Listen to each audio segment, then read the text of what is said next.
particular? Well, why don't we start with Helen? She's got a fantastic track record, and she's obviously a terribly hard worker. I'd say she's actually a workaholic. But there wasn't any entrepreneurial flair that I could see, and her business plan involves providing what you might call a concierge service. I find it deeply flawed. The point you hit on, which is quite right, is that out of all the candidates, she has flown through, and it maybe endorses the fact that she's good at being told what to do. Yeah, I think one of the things that I certainly picked up on was you'd employ her tomorrow. I'd put her in my business tomorrow. No problem at all with that. Would I want to go into business with her? I've got a question mark, and certainly around her business plan. I don't think she's done anywhere near enough research. She wants to go in with no experience of this market, no contacts with the restaurants or travel agencies or anything like that. So she'd be starting from scratch. Basically, what she's talking about here is a local business. It doesn't have scale, it's not scalable. Her idea of creating a franchise out of it is, I think, optimistic. I mean, one of the things I've noticed in all her tasks is that she is incredibly organised. That is the one thing that she does, and she does extremely well. And I guess in her business plan, what she's doing is using those skills and trying to expand that in a much bigger way and make a business of it. Mike, start me off with someone else. We could talk about Jim. Terrific sales patter, but yet in the interview he was so slippery when it came to details. This was like trying to nail custard to the ceiling. Did you ever manage to corner that chap? Eventually, yes. That was whether he had really done the market research that was required in order to validate his business plan. So I said to him, how many head teachers and principals have you spoken to? And after a whole load of blarney, eventually the answer was none, not a single one. I've never come across so many cliches, and I asked him to tell me about himself without using a cliche, and he said, well, I am what it says on the tin. And at the end you thought, well, what was all that about? I know. The only thing glimmer of hope, if you like, is actually he's got this idea of some type of e-learning, which actually is one that might hit some hotspots in terms of young people coming out into the world of work and having the tools to be able to do that. But, you know, Claude, we know from one of our businesses, right, what if schools haven't got? Money. Yeah. I think that he studied you before he started to write that business plan, and that is one long seduction letter. Nick is right, because you are an inherent part of his business plan. You're not there as a financier and business advisor, consultant, experienced person to help him along. You are in the forefront, because it doesn't work without you. That's a good point. Well, that is it, isn't it? I mean, we've got to start a business with this guy. What's he going to do on Monday morning? Talk. He'll annoy you. Constantly. Well, one of the others, Matthew? Should we go on to Tom? Sure. The mad professor? Yeah. I think the problem that you'd have with him, Lord Sugar, is that he would genuinely invent something every other week. He loves inventing things. He doesn't love seeing things through.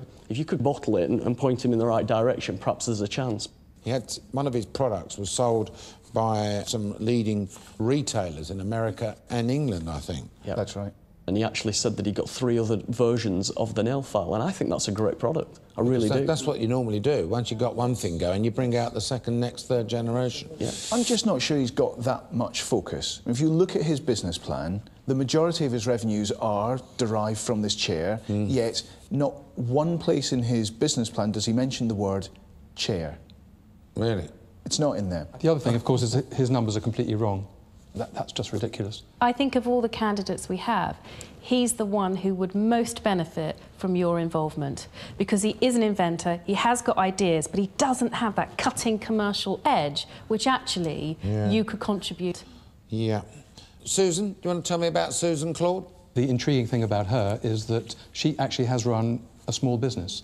So from a very young age, she had the enterprise to get up in the morning and sell some product. Against that, I think that she is very naive. She thinks that she's going to make £1 million profit in year 1, and there are not too many companies that manage to do that. She built her entire business plan out of a series of small assumptions that just multiplied, so that ultimately she was making millions of pounds. Well, her first year, she's making over 4 million turnover. I think it's just totally unrealistic. Margaret, what do you think?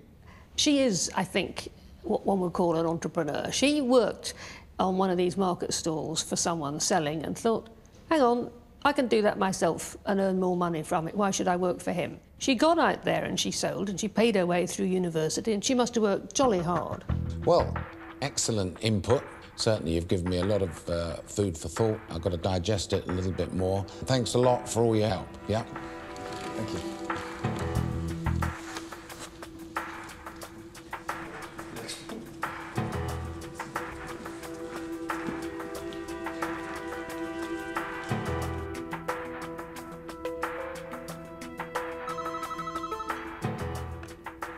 Hello? Yes, could you send the 4 of them in, please? Yes, Lord Sugar. Lord Sugar will see you now.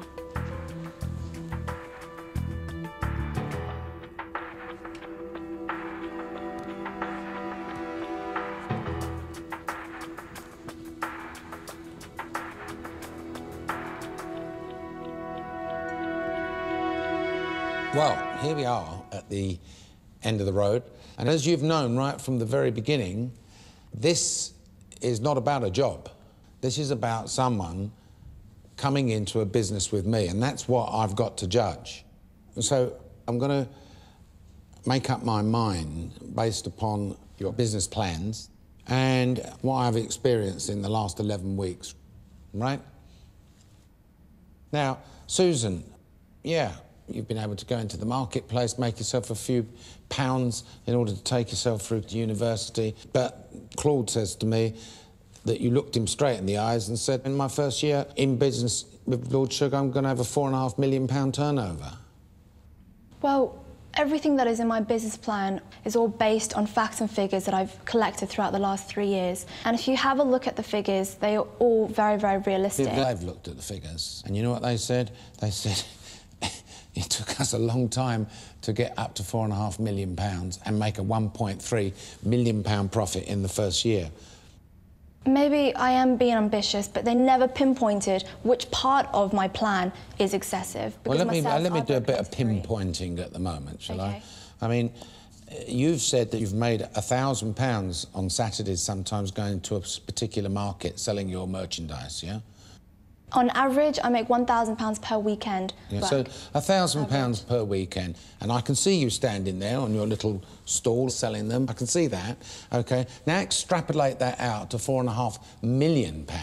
Okay. Right? And that's how ridiculous what you're saying sounds, because all you've done so far, you've done yourself, right? Well, I've also worked on bigger things as well. I've organised an event where I employed 15 members of staff. Well, hold on a minute. Do you know how much a company like L'Oreal or a company like Revlon and a company like Lancome spend to get consumers to walk into shops to buy stuff? Do you realise that the £250,000 that I'm proposing to inject in this business, you flick your fingers and that's it, spent in a day, gone? I did break up all the different sales, and those were the figures that I came up with. Are you listening to me? No, I am listening. Me? Because I'm telling you, I know about this business, and I'm telling you that you haven't got a hope in hell of having a £4.5 million turnover in the first year, but that doesn't mean it can't work. Brilliant. Well, Helen, I have an ethos which I preach, you know, throughout the country. It's very simple. For you to start a business, you have to have some experience in that field. I saw your business plan, of course, and how can I say, I feel terribly disappointed, to be honest, to be frank with you, because you've come up with this concierge service which has got nothing whatsoever at all to do with the business you've been in. Where was your head on this one? I completely understand what you're saying, but I think if you spot a gap in the market, you don't think, well, actually, I haven't been doing that particular job for the last 10 years, so it's out of the water for me. What nobody has succeeded in doing is opening up across the nation. We would be the market leader, because at the moment, there is a market out there for it. Helen, forget about the nationwide. You know what? You've got to walk before you can run. I appreciate what you're saying, but I know there's definitely a market out there for it, so I could absolutely turn my hand to this. The two tasks that you excelled at, in my opinion, were biscuits and the pie task. Yes. Both of those happen to be in the bakery business, which you happen to know a lot about. So I think we were quite surprised that you didn't stick to the business that you knew about. And I did absolutely think about that, and that was my second choice business plan. Right, okay. However, I felt that it wasn't unique enough for you. OK. Tom, If I have to praise your business plan, yes, yeah, it's all about eventually getting to a chair that prevents back pain. That is a part of it, certainly. I also understand that your business plan talks of not just the chair, but actually going into offices, yes, so that you can perform some tests on people, yes, to see whether they are going to get backache in the future. What I would come to you and suggest as an employer is that back pain is costing you, wasting you £300,000 a year. Tom, I'm a man from the big world out there, OK? And a long, long time ago, I stopped worrying about people taking time off of work, OK? But Lord Sugar... Now, under health and safety regulations, I have to ensure that the working environment in my building is a certain temperature, yes, that there aren't any things on the floor that they can trip up, that lifts work properly, fire extinguishers, washroom facilities and all that type of stuff. Yes. But I've got to tell you, as an employer, I would give up and emigrate if someone said to me, now what you've got to do is to allow all your employees to have a desk chair check.